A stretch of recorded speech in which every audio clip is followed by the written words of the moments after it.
Roger Langlais, bonjour. Bonjour. Vous êtes le co-auteur avec Jean-Luc Touly de L'armoire est pleine, le scandale des rapports enterrés de la République. Ce livre vient de paraître chez First Document. Alors, titre un peu énigmatique, L'armoire est pleine, on ne sait pas de quoi.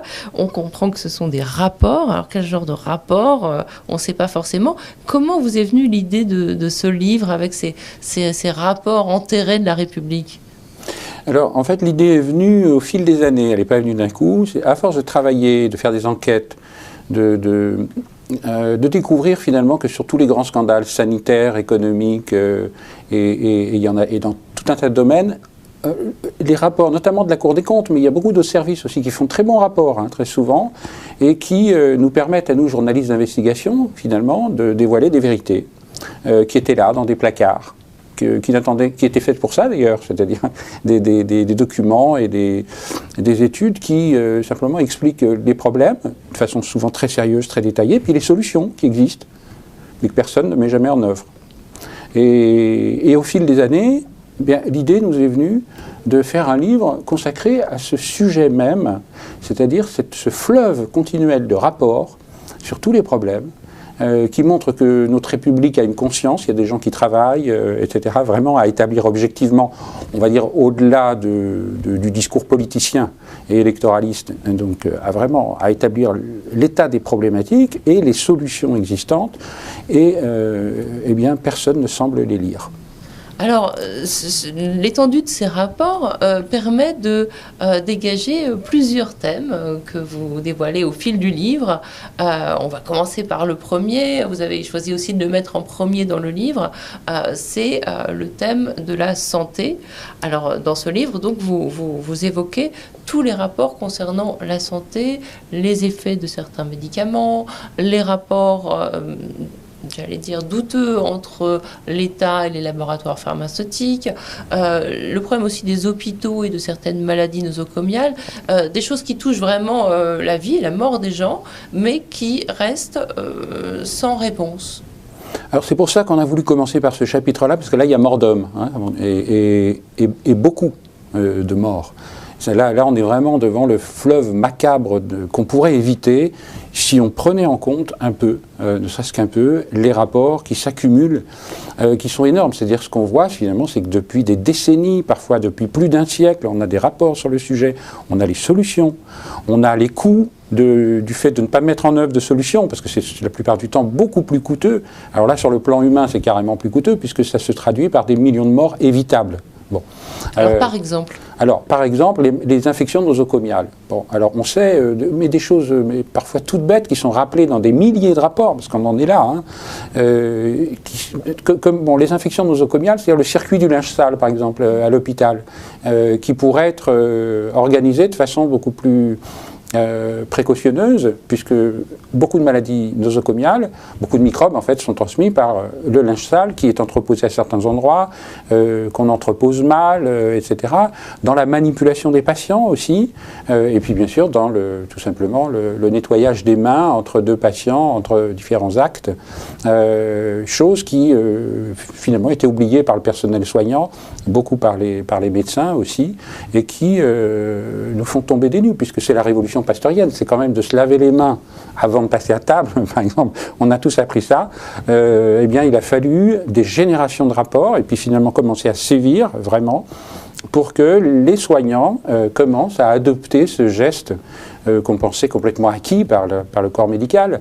Eh bien non, les mauvaises habitudes se reviennent, ou en tout cas sont très difficiles à déraciner, ce qui fait qu'aujourd'hui encore, on trouve que c'est vraiment aux patients de faire attention, de surveiller le personnel soignant et de noter, par exemple, qu'il passe d'un patient à l'autre sans se laver les mains et essayer de faire un peu pression sur le praticien. Mais alors là, on est dans des pratiques, des mauvaises pratiques, mais qui n'engendrent pas de bénéfices suspects pour certaines personnes ou d'autres. C'est-à-dire que mettre fin à ces pratiques, mis à part que ça prendrait peut-être un peu plus de temps de se laver les mains et que le personnel est contraint dans les hôpitaux, leur temps est très précieux, mais il n'y a pas de rapport d'enjeux financiers, de privilèges qu'il faudrait supprimer pour mettre en œuvre cette bonne pratique, par exemple. Ce n'est pas le cas toujours.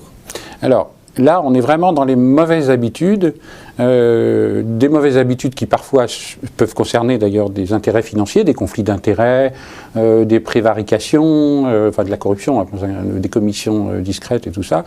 Ça s'installe dans certaines corporations, à certains niveaux de l'État, etc. Concernant l'hôpital, sur ce qui concerne les infections nosocomiales, on est vraiment dans des très mauvaises habitudes qui font quand même, il faut le savoir, 750 000 infections par an. Près d'1 million d'infections qui seraient évitables à l'hôpital. C'est-à-dire que vous avez aujourd'hui quasiment une chance sur 3 ou 4 d'attraper une infection nosocomiale quand vous êtes hospitalisé. C'est intolérable. On voit que dans certains hôpitaux, d'ailleurs, où on fait attention, le taux d'infection baisse considérablement. Par contre, il continue à augmenter dans d'autres hôpitaux où on ne fait pas assez attention.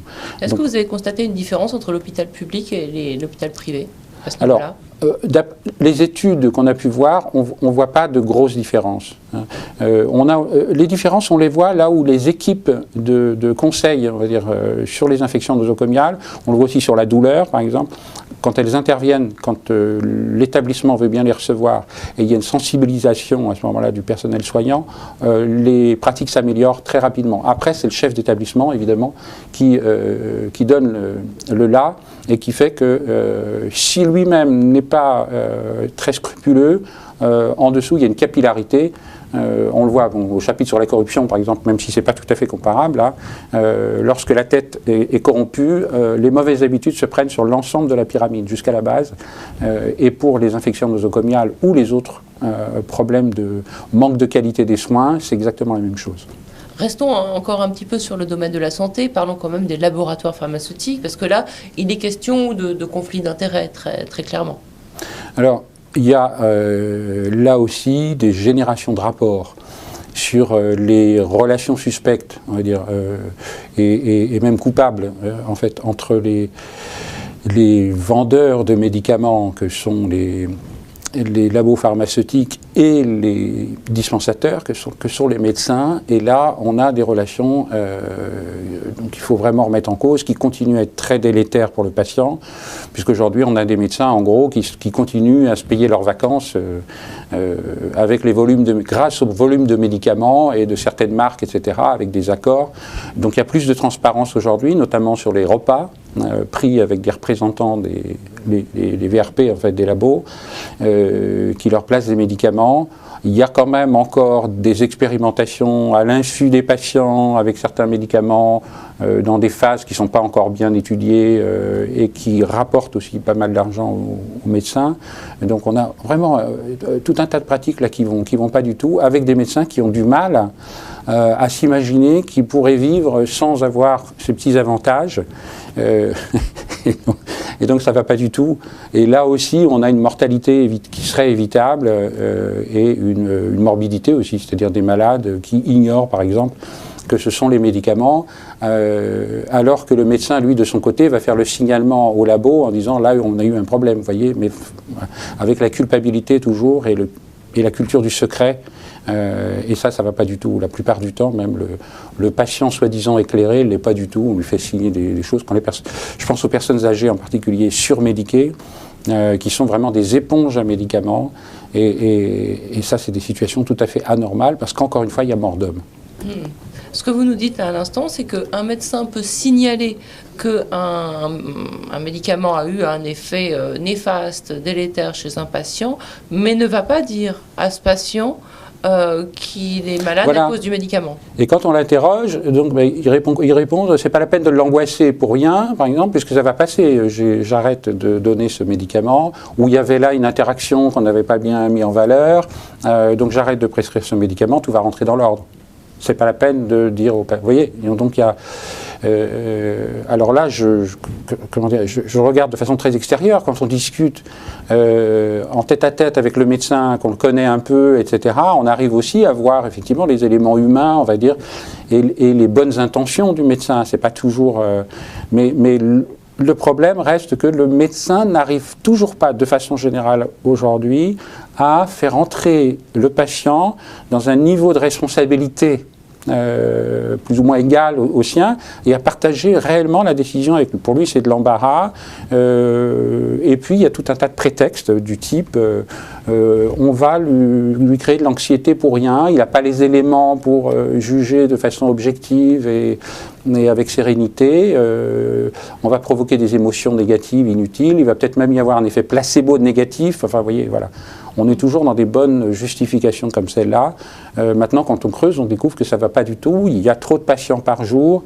Le système de rémunération est mal défini, mal contraint. Et ce qui fait que on glisse en permanence vers des dérives, encore une fois, des très mauvaises habitudes qui se payent en mort et en malade.